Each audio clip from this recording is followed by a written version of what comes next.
Click here to subscribe our channel and do not forget to press the bell icon to get regular updates of our videos. Hello friends, good evening to all of you. So I am back with another video on sociology optional subject for UPSC CSE means examination. In this video we are going to cover the Community Development Program under Rural and Agrarian Transformation in India.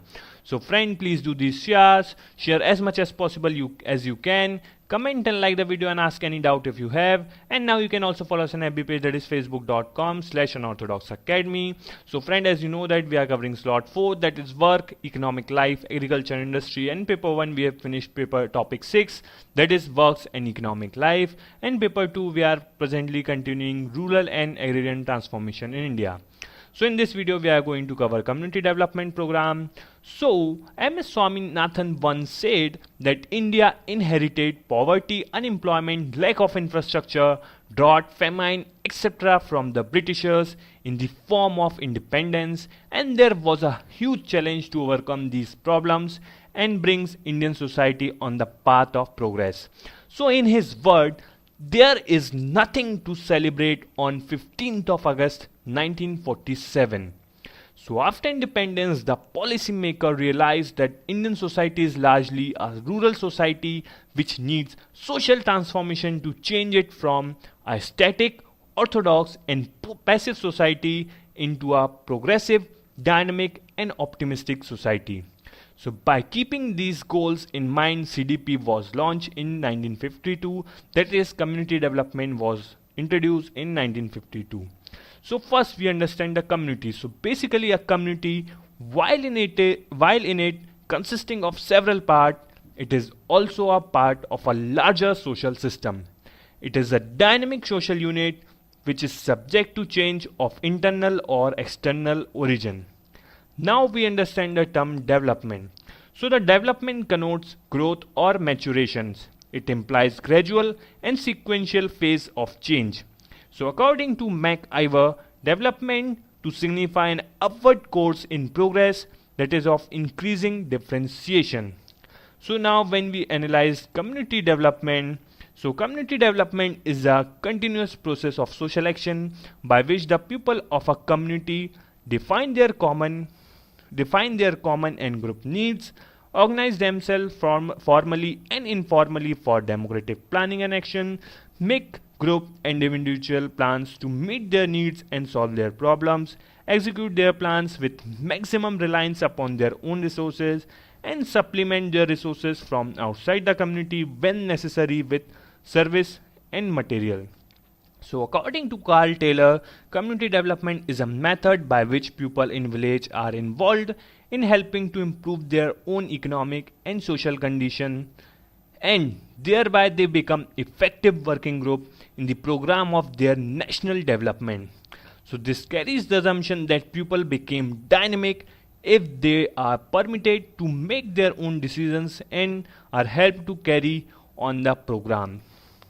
So the first major step towards rural transformations after independence was taken up in first 5-year plan, and that was through Community Development Program, and CDP initiated a process. CDP means Community Development Program, initiated a process of transformation of socio-economic condition of village.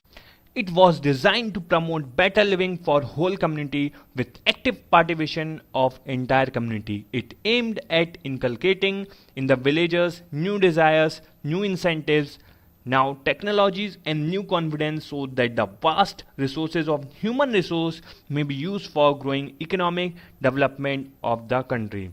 So the program was launched on the 2nd October 1952 and more than 15 projects were launched to begin with. And each project was comprised of 300 villages.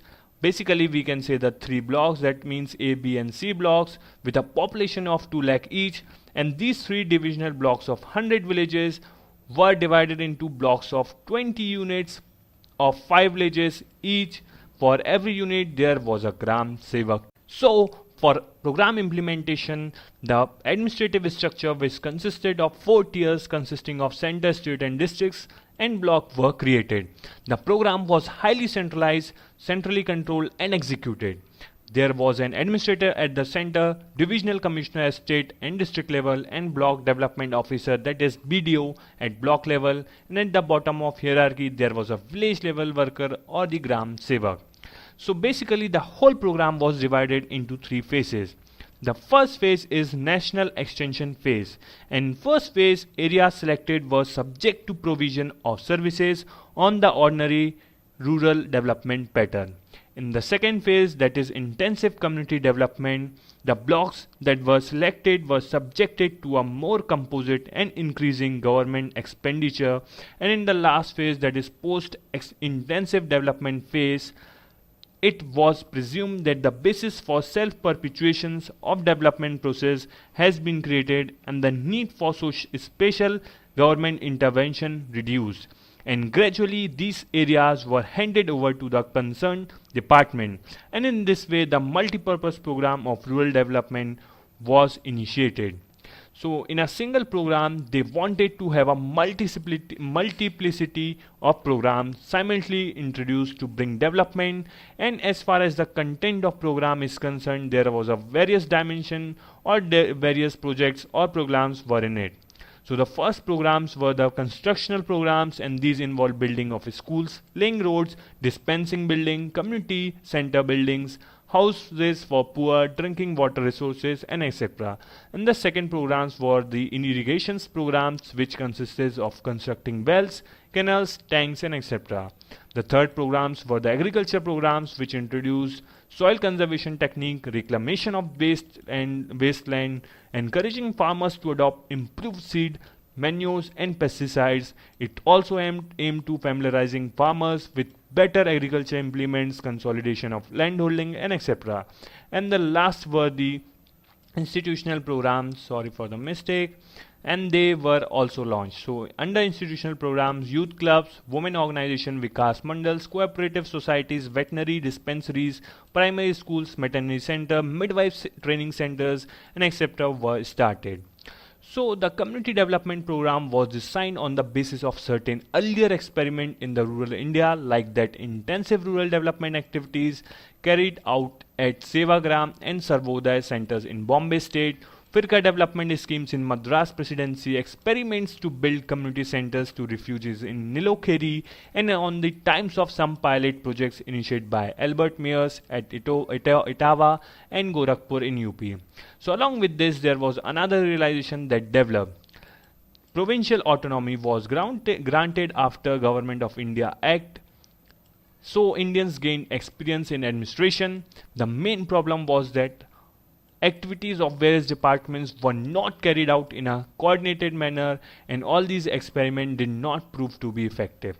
So as the name suggested, it conceived of village as a community cutting across caste, religions, and economic differences. So according to A.R. Desai, in the context of agrarian society in India, the philosophy underlying this movement was based on the following sociological assumption.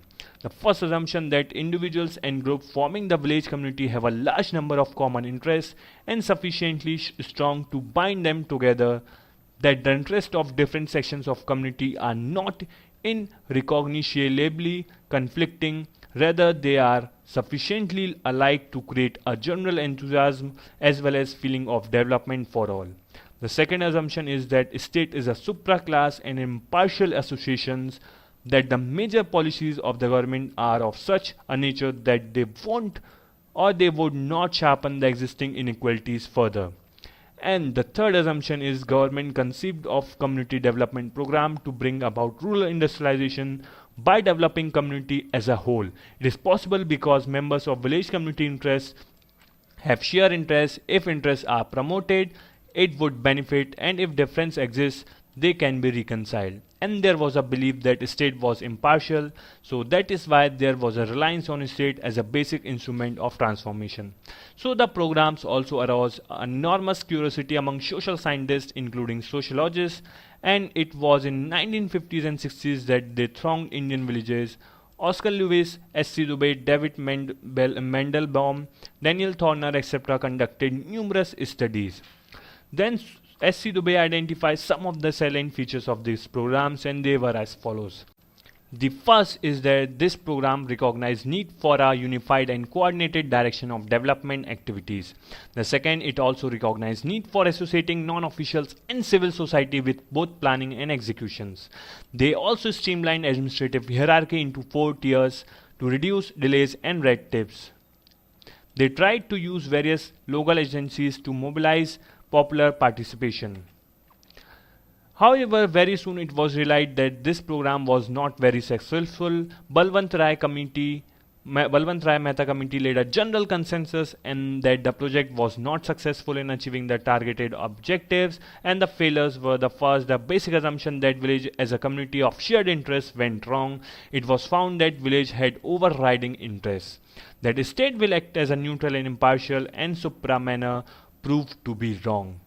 The most of the programs tended to benefit landowners.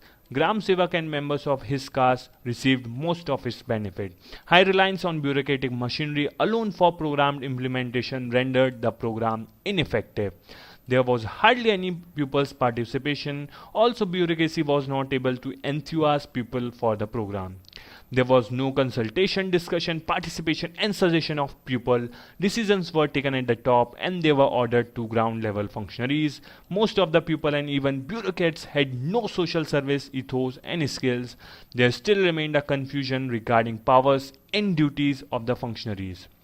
And the most importantly, there was a general apathy of public because there was no form or agency which represents people through which participation could be mobilized and held accountable for implementation of the programs.